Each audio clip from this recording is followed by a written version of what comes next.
અંકલેશ્વર હાંસોટમાં રવિ કૃષિ પાકોનું વાવેતર થઈ રહ્યું છે, જેમાં ખેડૂતો ઘઉં, શાકભાજી, કઠોળ પાક મળી અંદાજે 15,000 હેક્ટરથી વધુ વિસ્તારમાં વાવેતર કરવામાં આવ્યું છે. ખેતી દરમિયાન યુરિયા અને ફોસ્ફેરિક ખાતરની જરૂરિયાત ખેડૂતોમાં ખૂબ રહે છે. આવા સંજોગોમાં ખેડૂતોમાં ઉત્તર ગુજરાત સહિત રાજ્યના અન્ય ભાગમાં યુરિયા, ડીએપી ખાતરની અછત હોવાથી બૂમ પડી રહી છે. ખેડૂતોએ સમયસર યુરિયા ખાતર અને અન્ય ફોસ્ફેરિક ખાતરો નહીં મળી રહ્યા હોવાની ફરિયાદો પણ ઉઠી રહી છે. અંકલેશ્વર હાંસોટ ખેતીવાડી અધિકારી અમિત પટેલે જણાવ્યું હતું કે યુરિયા સહિત કોઈ પણ ખાતરની અછત નથી. હાલ અંકલેશ્વર તાલુકામાં 245.35 મેટ્રિક ટન અને હાંસોટમાં 1.08.55 મેટ્રિક ટન યુરિયાનો જથ્થો સ્ટોકમાં હાજર છે.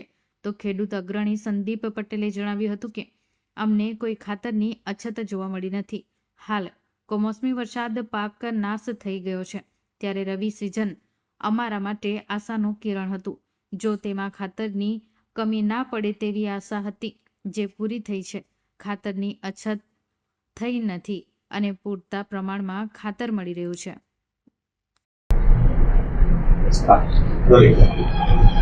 હું અમિત પટેલ, ખેતી અધિકારી અંકલેશ્વર. મારા કાર્યક્ષેત્રમાં અંકલેશ્વર અને હાંસોટ તાલુકાનો સમાવેશ થાય છે. હાલ અહીંયા રવિ સિઝન ચાલુ છે, તેમાં યુરિયા સહિત બીજા કોઈ ખાતરની અછત નથી અને હાલમાં આજની તારીખે અંકલેશ્વરમાં સ્ટોક યુરિયાનો 245.43 મેટ્રિક ટન અને હાંસોટમાં 108.95 મેટ્રિક ટન યુરિયાનો સ્ટોક હાજરમાં છે. મારું નામ સંદીપ જમીરભાઈ પટેલ, રહેવાસી અંકલેશ્વર. હું જમીન ધારણ કરું છું જૂના દીવા, જૂના બોરપાટા ગામ, સરફુદ્દીન, સજોટ તેમજ પારડીડીસ ગામનો મર ખેડૂત છું. મને આજ લગીન યુરિયા ખાતર એમ કહે છે, યુરિયા ખાતર કે અછત છે, પણ ખરેખર અંકલેશ્વર હાંસોટમાં આજ લગીન કોઈ ખેડૂત કહેવા નથી આવ્યો કે યુરિયા ખાતર અછત છે.